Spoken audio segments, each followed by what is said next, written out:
Well, thank you, Mr. Chairman. You know, the flag of the United States has flown over Puerto Rico for more than a century. Those born on the island are American citizens, and more than 200,000 have served in the United States military and their nation, including 10,000 serving today. Millions more Americans live in the U.S. mainland, but consider Puerto Rico their home. These Americans need our help, and it is our constitutional responsibility to respond.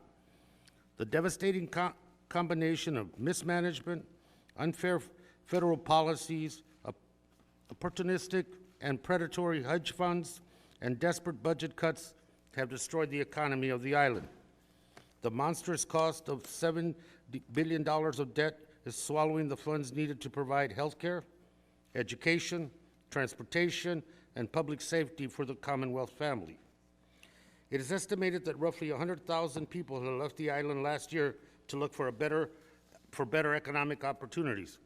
There's no question Congress must act. H.R. 5278 is not the bill I would have drafted or the colleagues on my side of the aisle would have drafted. The Oversight Board is too powerful. The board is yet another encroachment on the sovereignty of the people of Puerto Rico, and rightfully so, they find it offensive. The provisions undermining minimum wage and overtime rules don't belong in the bill. What's worse, they threatened the effectiveness of the legislation and of a recovery. Provisions that should be included, like pension protections, earned income tax credit, funding Medicaid, and Zika response, are missing. Having visited Puerto Rico and talked to a cross-section of residents of the island, I came away with a sense of urgency, a sense that this is a mushrooming humanitarian crisis that Congress must respond to. These shortcomings in the bill are disappointing. However, H.R. 5278 includes the tools necessary to get the economy of Puerto Rico on a more stable footing.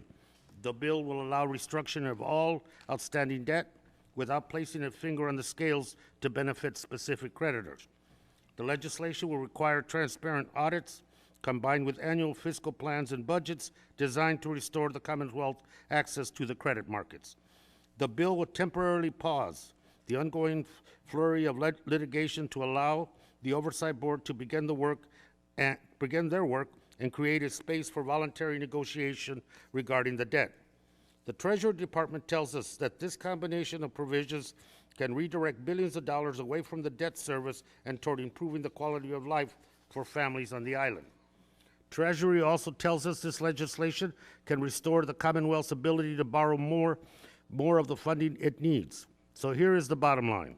Puerto Rico is drowning in debt, and H.R. 5278 is a lifeline.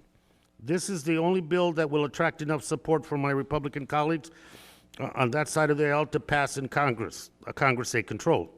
Many of the provisions I oppose are the very provisions that will probably attract Republican support.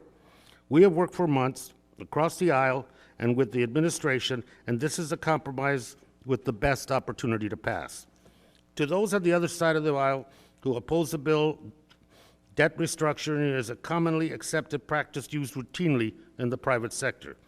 The same kind of relief used to get American Airlines and General Motors on the path to prosperity should be available to the families of Puerto Rico.